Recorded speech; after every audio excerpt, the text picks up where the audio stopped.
4 winters ago, we stepped onto this patch of earth with more hope than knowledge. The fences were old, the soil was tired, and the air carried the scent of 1,000 untold stories.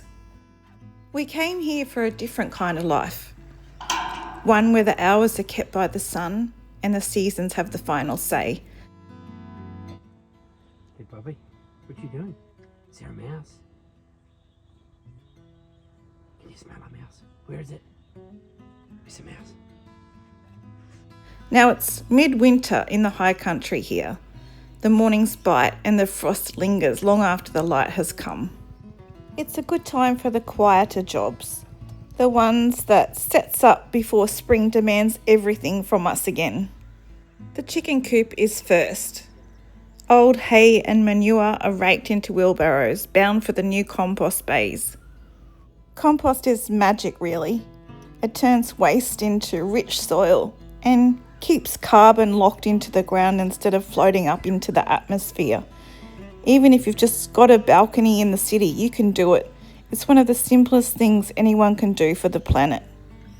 I'm thinking about planting some rosemary and a few other things all the way around their pen.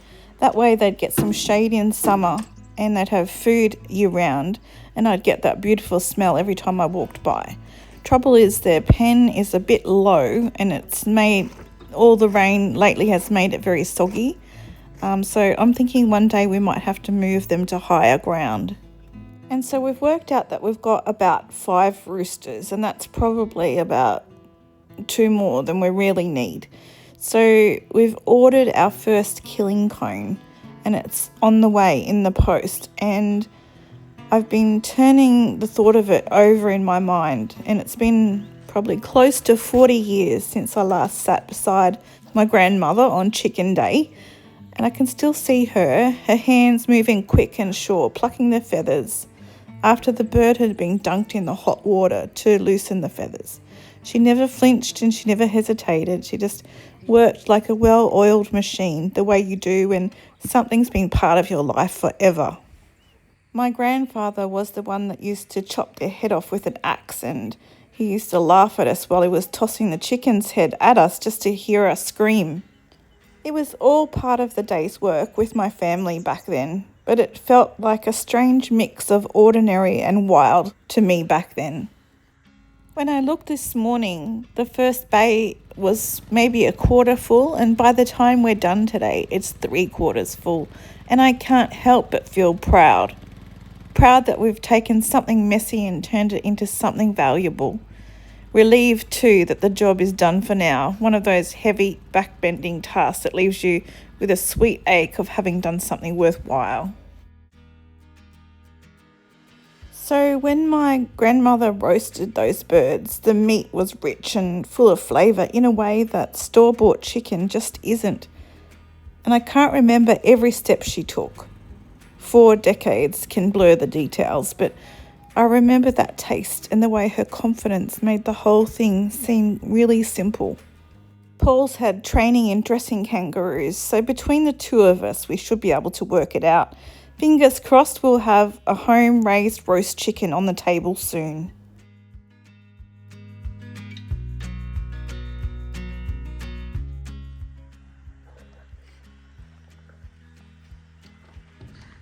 Bobby, out. We spread fresh hay into the coop, kindly given to us by a friend of Paul's, and I throw in a few sprigs of rosemary. It smells better, and the chooks can eat it.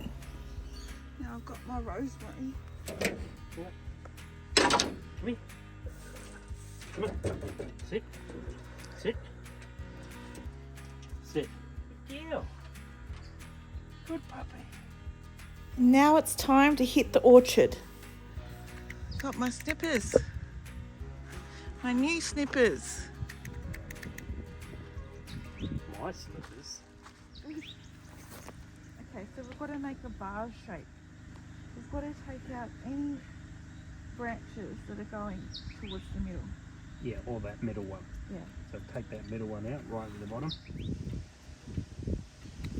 That's deadwood. yeah, that one is.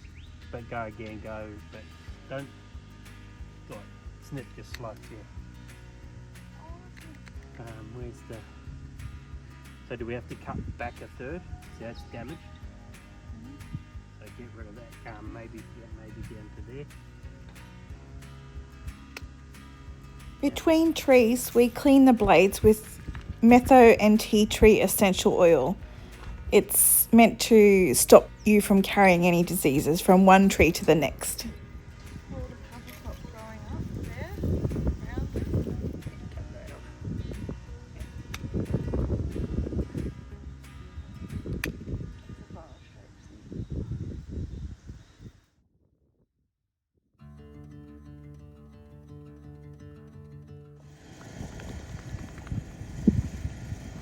Where have you been, Poppy? Swimming. Poppy is soaking. She's been for a swim. Did you go for a swim, puppy? Puppy, did you go for a swim? Come here. Come here. Come here. Did you go for oh, your puppy all wet. Did you go for a swim? Most of the fruit trees are showing tiny buds already. Every winter, I worry that the trees have died. Their branches look so bare and lifeless. And then I see those buds and I remember they're just resting, gathering strength for the season ahead. Much like we all do. I think this is their second year in the ground, or maybe their third. The years seem to run together when you measure time by harvests instead of dates. Paul's just cutting away some of the grass at the base of the pink lady apple tree while we've got the cage up.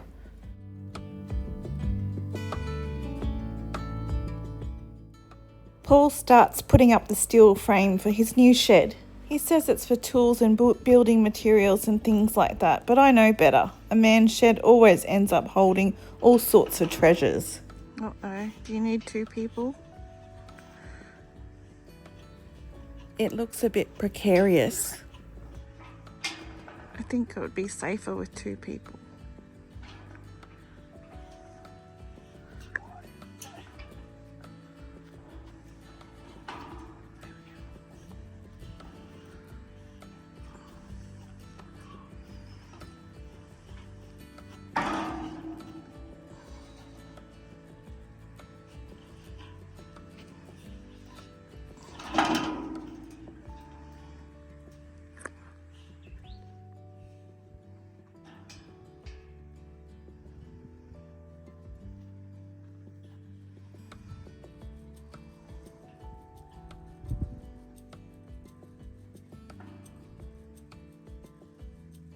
Paul wanted to do it by himself, but eventually he asked for help. Steady that post. Can you lean against that post?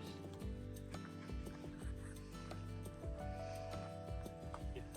Like towards me, like push it a bit. Yeah. That's it. There you are.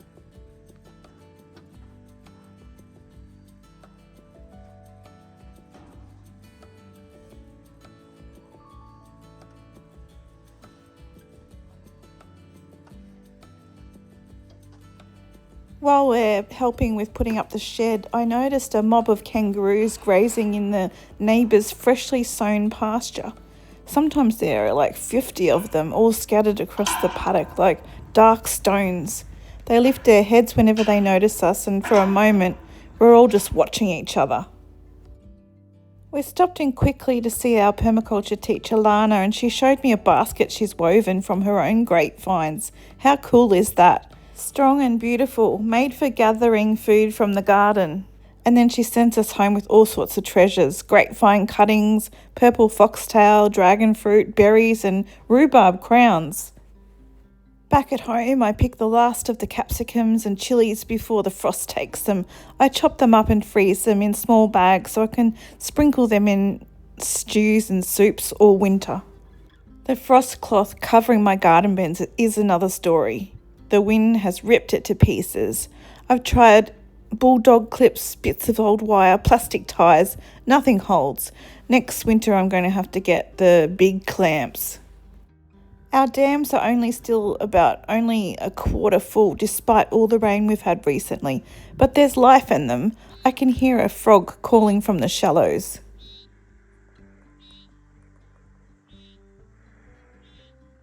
On a still afternoon when we don't have truffles with us to jump in for a swim, the dam reflects every branch and leaf so clearly that it feels like you could just step right through the surface into another world. The next day, we head into town for some more firewood. The trees are just stripped back to their bones.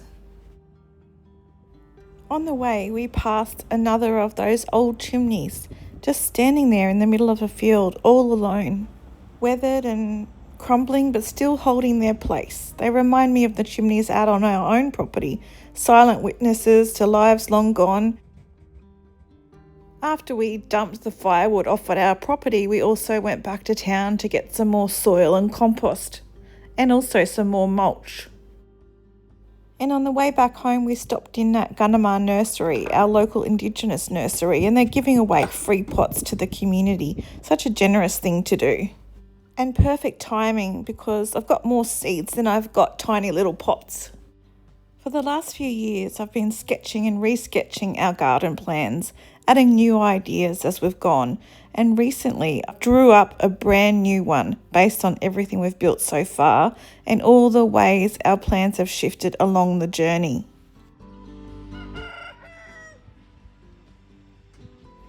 The next morning the fog comes in low and thick, and we spend the morning shoveling all the soil and compost onto the cardboard that I've laid down for the new garden bed.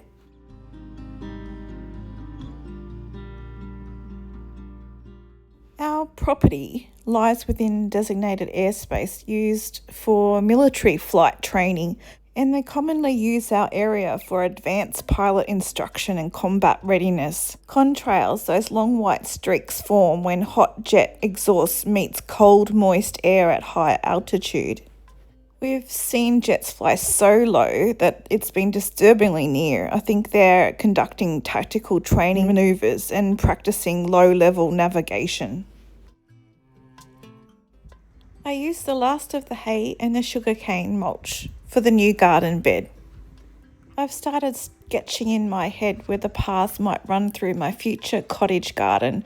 I can see them already, winding between drifts of flowers and herbs, bees humming in the summer light.